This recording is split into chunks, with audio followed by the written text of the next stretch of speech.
Have you ever noticed how allegories, metaphors, and the like, parables, things like that, can offer so much richness to learning and spiritual growth and things of that nature in your life, enriching your life? Well, I have a couple of stories that are allegorical to tell you. There are simple stories, and they help. One of them, the one that is my story, there's two. One's my story, and one is someone else's that I was shared, and I will share it with you. But remembering mine helps me, and it comes up quite often in my life because I sometimes forget to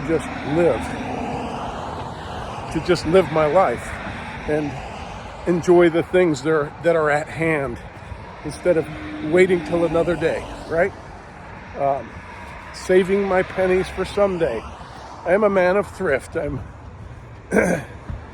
relate and identify with my Irish self, but I have to remind myself and sometimes others to live the day. Carpe diem. Seize the day. Pluck the moment. And this sometimes is very appropriate. Well, other times we might need to be conservative. But what I want to talk about today is to remind you, for the most part, live your life, friends, okay? So the first story, and hopefully I can frame it right. I was a boy becoming a young man. I don't know, I must have been about 15, 16. Had a lot of experiences for a child that age, but I found myself in Denver, Colorado, or in the outskirts in Aurora, when Aurora was a growing area in the prairie. This was long ago, in the mid-70s, early 70s.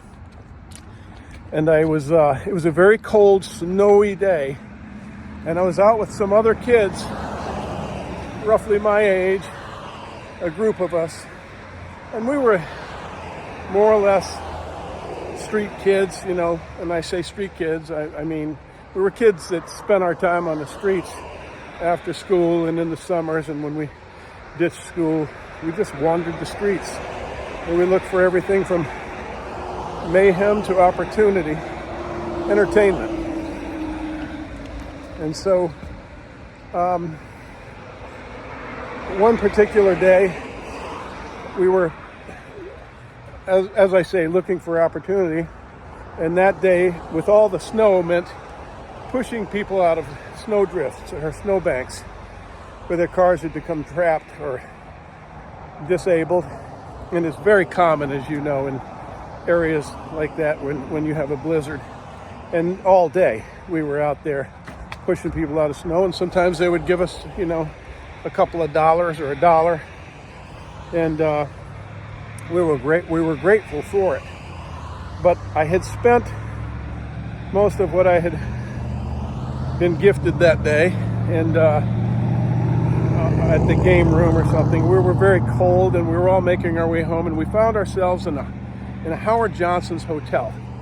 Still snowing like crazy outside, and man, I was worn out, and I was hungry, and there was, food was scarce at the house sometimes, and I thought, well, I'll find something. I'll boil some macaroni and mix some mustard in it or something. But in that setting, we were having coffee, and I had a couple of bucks left, and I was enjoying my coffee, and we were sitting there, and some of the boys started ordering chili, and I thought, man, God, I would love a bowl of chili. But I had just a little bit just $1 and change left, and chili was, I think, probably about 75 cents a bowl, and boy, but it smelled good. And I thought, well, I don't want to spend most of the last buck or so I have on me. I've got to think about the coffee. That's going to cost me whatever it was at the time, 25, 30 cents. And I don't want to spend my dollar. Keep that for pinball or something. And so I'm sitting there and just dying with the smell of this chili and watching them eat it. And there were crackers on the table, so I ate a couple of saltines.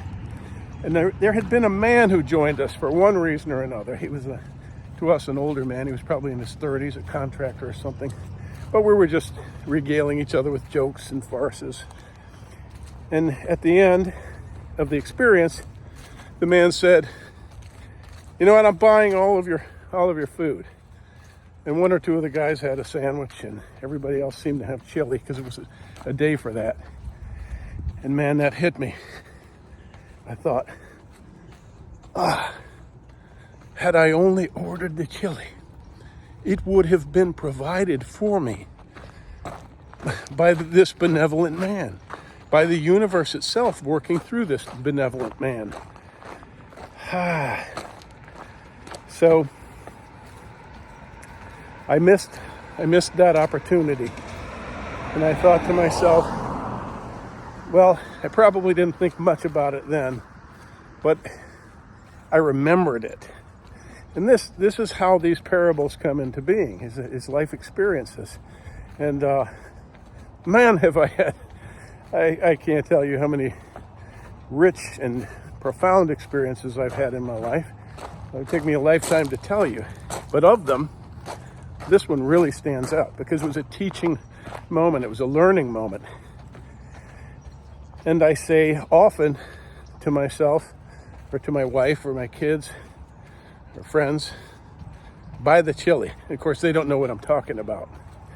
And that's what I'm talking about. You know, life will work it out. And I don't mean be foolhardy and don't spend yourself into debt, but I mean take care of yourself, love yourself, reward yourself, and know that don't worry about it. Reward yourself with the knowing that you're not doing it yourself. The universe is providing for you. The world, the cosmos. That's the way life is. You're living, aren't you? You're eating. No matter what bad things happen, we're moving forward a little bit at a time. We're surviving. That's what we do. So now, that's the story. That's my parable from my experience. And I have another one, which is really, what's really interesting is I read this one recently. And it's centered around, you guessed it, chili. Don't know why chili is such a parable, rich food source. So the other one, it goes something like this. There were two men, really good friends, golfing one day. And one of the men had recently lost his lovely wife. And the men played quietly, enjoying each other's company as they had for many years. When the man who lost his wife said to his friend, "So what are your plans? What are you having for dinner tonight? What are you doing?" He said, "Well," the friend said, "the wife wanted me to make my chili, but I got to go to the store after this, and I got to prepare, and I got to get the ingredients. I'm just not going to bother with it.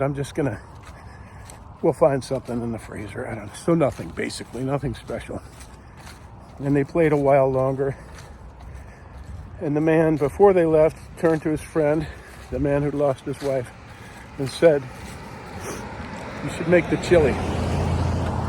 And the man, hearing that, didn't think much about it at first, but then, as myself, a while later, he thought it wasn't about the chili.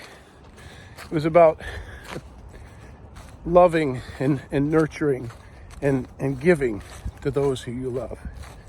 You know? Don't waste the moment. Don't waste the opportunity to make the chili. Do something special for those in your life with whom your tomorrows are never guaranteed. Make the chili. So there you go. I just thought I would share those two stories with you, and both remind us of slightly different things about how our lives and our experiences are a string of moments that we get to enjoy. So enjoy them well. Pluck the day. Seize the day. And treat yourself with love and honor those around you who you love. and give them that moment. Make them that chili. I don't know about you, but at my age, I'm so grateful every morning when I rise to see my lovely wife and greet her with love and receive love from her every morning. And I know it's not something that's forever. It's precious. Never take it for granted. Okay? I hope you enjoyed the stories. More soon. Thanks for watching.